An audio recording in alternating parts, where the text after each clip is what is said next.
Bonjour, aujourd'hui nous allons vous présenter un cyclo qui est somme toute assez rare puisqu'il s'agit du Motobécane M3. Ce Motobécane M3 est la dernière évolution de la série des Caddy. Les Caddy, c'était un petit cyclomoteur utilitaire qui est sorti en 1965 et qui était destiné à concurrencer le Solex.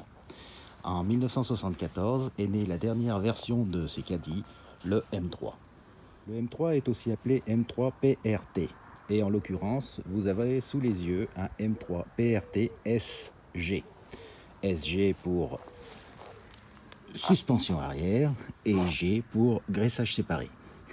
C'est en effet par un système de graissage séparé du réservoir d'essence que le moteur est alimenté en mélange.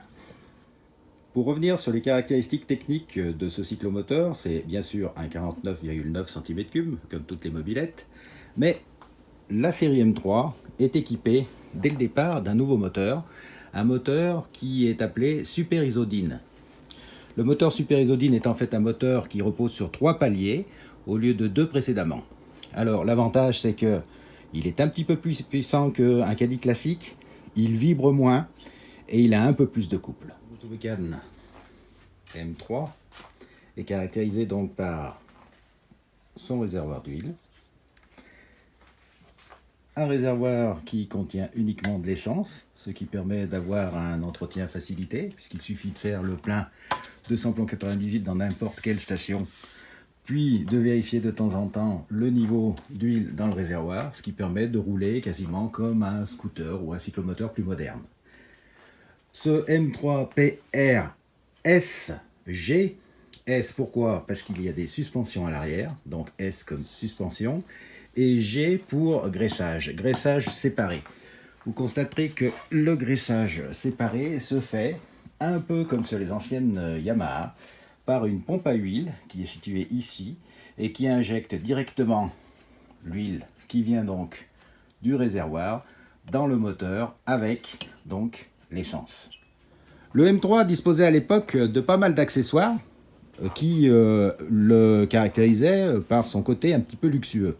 D'abord, il avait un avertisseur électrique, il avait une suspension télescopique à l'avant, il avait un petit crochet pour le casque, des suspensions à l'arrière avec un petit peu plus de confort et une trousse à outils qui était totalement garnie.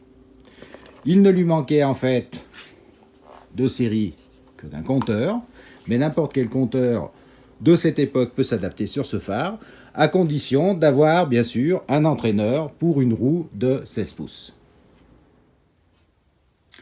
On a voulu garder ce cyclomoteur dans son jus d'origine parce qu'il était très bien conservé, donc on a voulu le garder tel quel. Alors le travail a porté sur un côté fiabilité et esthétique. Alors d'abord, on a changé les pneus, hein, ils étaient craquelés, donc pneus à changer.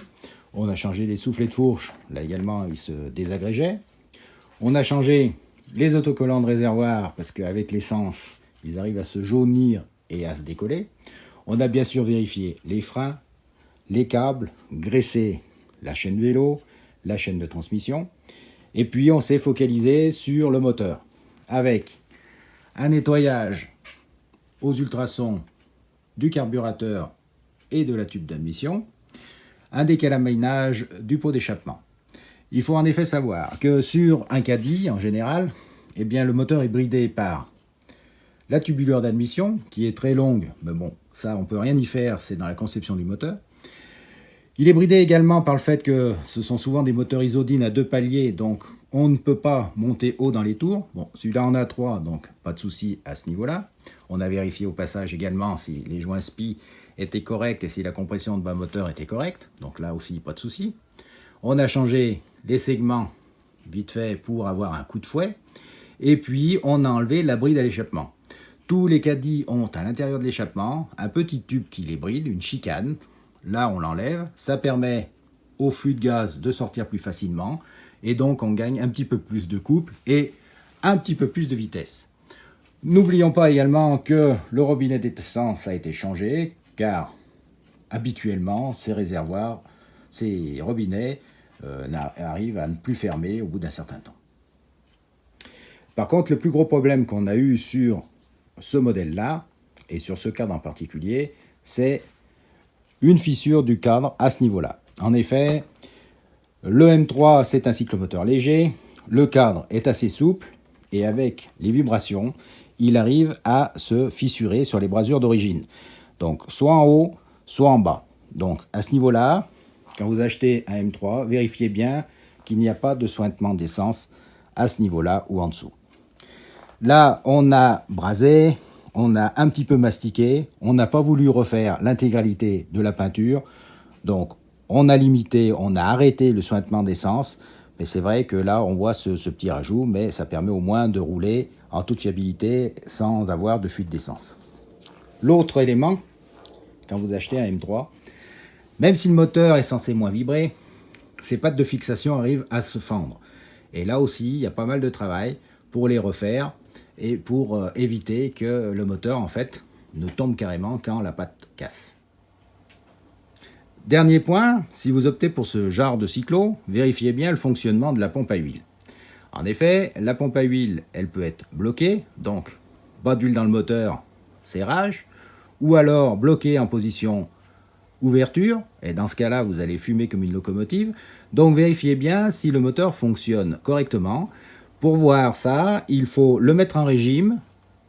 Quand le moteur est en température, il ne doit pas fumer beaucoup plus qu'une mobilette normale. Par contre, à froid, ne vous inquiétez pas, le moteur fume vraiment beaucoup avant que le moteur prenne sa température de fonctionnement. Le M3, de par sa conception, était destiné à l'origine à une clientèle plutôt urbaine, jeune et féminine. Alors je dirais que c'est toujours un petit peu le cas aujourd'hui. C'est effectivement un très bon cyclomoteur de ville ou de petite route de campagne, mais vous vous doutez bien qu'avec la puissance de son moteur et la conception de sa partie cycle, si vous voulez traverser les Alpes avec, ça sera un peu plus difficile. De la même manière, avec une partie cycle un petit peu caoutchouteuse, j'allais dire, pas très rigide, si vous êtes un gros bébé de 130 kg, c'est pas le cyclomoteur qu'il vous faut. Ce cyclo, maintenant qu'il est restauré, va rester dans le conservatoire de l'atelier de la Vigne. J'espère que cette petite présentation vous a plu et vous a permis de découvrir un cyclo qui reste malgré tout un petit peu rare. Et je vous dis à bientôt pour une prochaine vidéo de présentation.